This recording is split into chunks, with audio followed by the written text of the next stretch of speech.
Hello students. तो हम दो बैलों की कथा की पुनरावृत्ति कर रहे थे, जिसके तहत हमने ये 11 मुख्य बिंदु हमने इस पाठ के पढ़े। तो आइए उनको देख लें एक बार।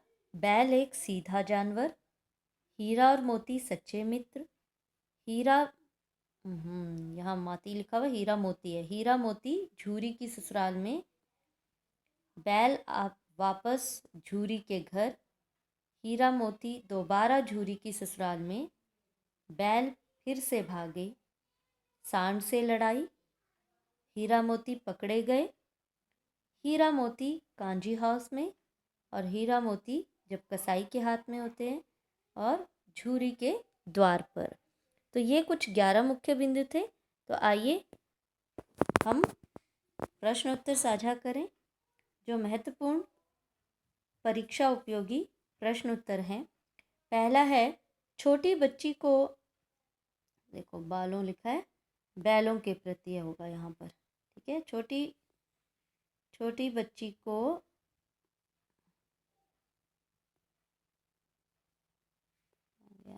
हाँ, छोटी बच्ची को यहाँ पे आएगा बैलों। छोटी बच्ची को बैलों के प्रति प्रेम क्यों उमड़ आया? तो देखिए, जो छोटी बच्ची की माँ मर चुकी थी, वह माँ के बिछुड़ने का दर्द जानती थी। इसलिए जब उसने हीरा मोती की व्यथा देखी, तो उसके मन में उनके प्रति प्रेम उमड़ आया। उसे लगा कि वे भी उसी की तरह अभागे हैं और अपने मालिक से दूर हैं। दूसरा प्रश्न है, कहानी में बैलों के माध्यम से कौन कौन से नीति विषयक मूल्य उभर कर आए हैं? तो कहानी में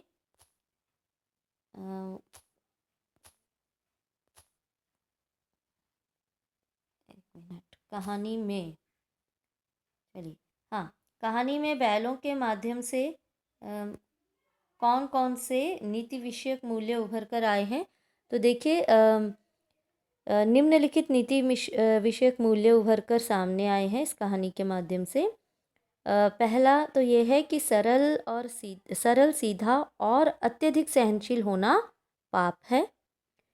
बहुत सीधे इंसान को मूर्ख या गधा कहा जाता है। इसलिए मनुष्य को अपने अधिकारों के लिए संघर्ष करना चाहिए।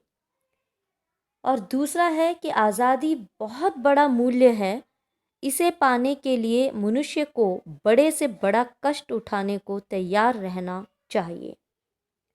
और तीसरा है, समाज के सुखी संपन्न लोगों को भी आज़ादी की लड़ाई में योगदान देना चाहिए। तो ये तीन जो है नीति विषयक मूल्य।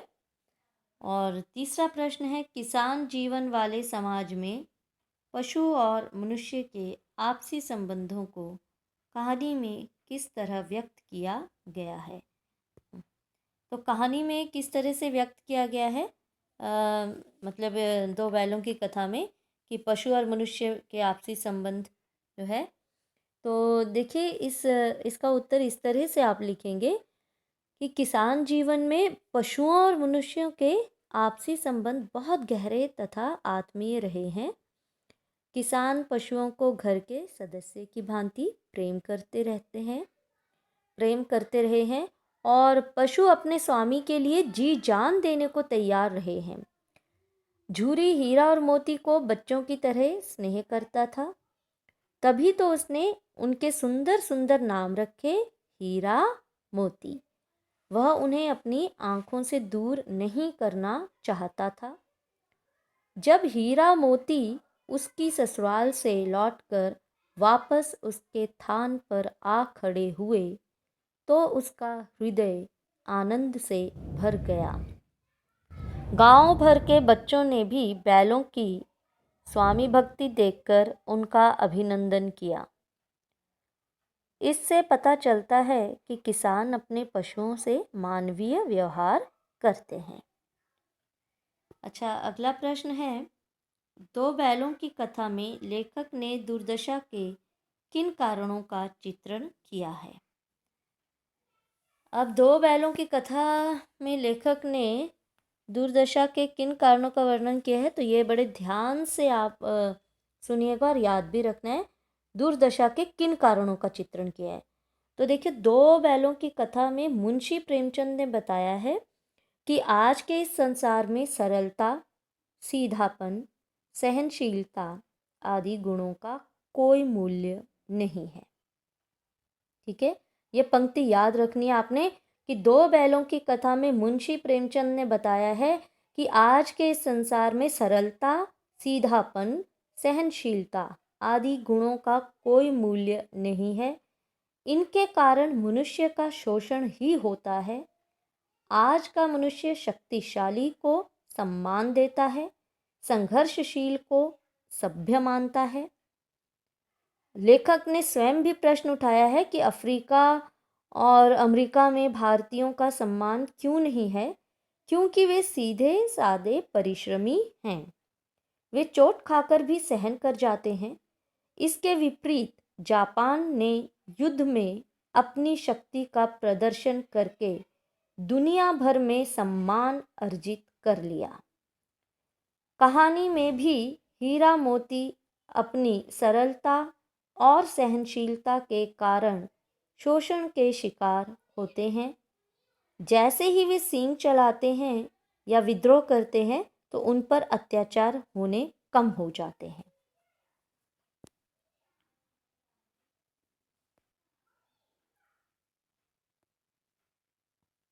पांचवा प्रश्न देखेंगे, सच्चे मित्रों की क्या पहचान होती है? क्या हीरा मोती सच्चे मित्र हैं? तो देखिए, सच्चे मित्रों की क्या पहचान होती है, हमने मुख्य बिंदुओं में भी हमने पढ़ा। देखो, तो सच्चे मित्र आपस में खूब घुल मिल कर रहते हैं। वे कभी कभी आपस में धौल धप्पा, शरारत या कुलेल क्रीड़ा भी करते हैं। इससे उनका प्रेम बढ़ता है। वे गहरे मित्र बनते हैं। प्रेमचंद के शब्दों में, इसके बिना दोस्ती कुछ फुसफुसी, कुछ हल्की सी रहती है, जिस पर कुछ विश्वास नहीं किया जा सकता। अच्छा, हीरा मोती भी गहरे मित्र हैं।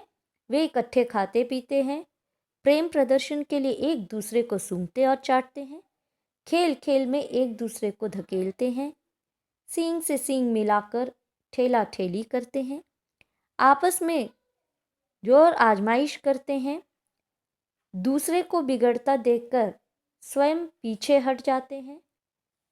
हीरा मोती सच्ची मित्रता का प्रदर्शन अनेक स्थलों पर करते हैं।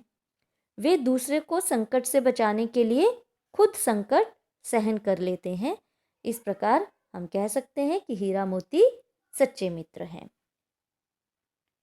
अच्छा, छठा प्रश्न आप देखेंगे कि गया के घर से भाग आने पर हीरा मोती का कैसा स्वागत हुआ और क्यों? गया के घर से भाग आने पर, अब ये प्रश्न भी आपने ध्यान से सुनना और देखना है कि हीरा मोती गया के घर से पगहेत उड़ाकर झूरी के पास भाग आए। तो उन्हें अपने थान पर खड़ा देखकर सबसे पहले झूरी ने उनका स्वागत किया और उसने उन दोनों को गले लगा लिया और खूब चूमा। गांव के लड़के तालियां बजाकर उनका अभिनंदन करने लगे। कोई उनके लिए रोटियां लाया, कोई गुड़, कोई चोकर तो कोई भूसी। बालकों ने उनकी प्रशंसा में निम्नलिखित वचन कहे, और ऐसे बैल किसी के पास ना होंगे। ऐसा कहा था ना उन्होंने, बैल नहीं है, वे उस जन्म के आदमी हैं। हाँ, झूरी की पत्नी ज़रूर जल भुन गई और उसने उन्हें नमक हराम कहकर दंडित किया तथा खाने को सूखा चारा दिया। अच्छा, सातवां प्रश्न है, सांड को मार गिराने की घटना से आपको क्या प्रेरणा मिलती है? तो देखिए, सांड को मार गिराने की घटना से हमें संगठित होकर संघर्ष करने की प्रेरणा मिलती है। हीरा मोती के सामने खड़ा सांड हाथी के समान लंबा चौड़ा था। वह दोनों को अकेला मार सकता था। हीरा मोती ने तुरंत निर्णय किया कि वे दोनों एक साथ उस पर आक्रमण करेंगे, और यही हुआ। जब सांड एक पर चोट करता तो दूसरा उसके पेट में नुकीले सींग घुसेड़ देता।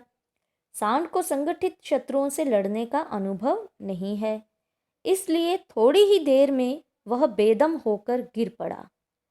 इससे हमें प्रेरणा मिलती है कि संगठित होकर संघर्ष करने से बड़े शत्रु को भी हराया जा सकता है।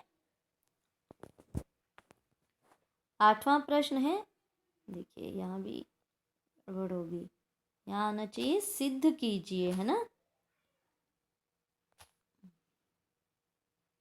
1 मिनट, सिद्ध कीजिए।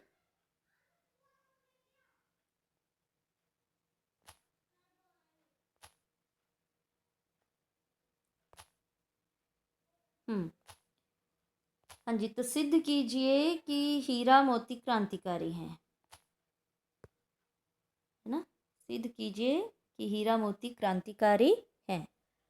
तो देखिए, हीरा मोती क्रमशः नरम दल और गरम दल के क्रांतिकारी प्रतीत होते हैं। वे किसी भी विदेशी का शासन स्वीकार नहीं करते। हीरा सविनय अवज्ञा करता है, मोती विरोध प्रकट करता है।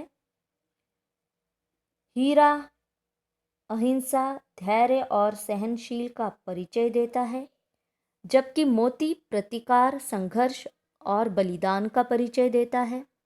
दोनों एक साथ संघर्ष करते हैं। अंत में वे कांजी हाउस में डाल दिए जाते हैं। कांजी हाउस में आकर तो मानो वे पहले से कैदियों के उद्धारक बन जाते हैं। वे बाड़े की दीवार तोड़ देते हैं।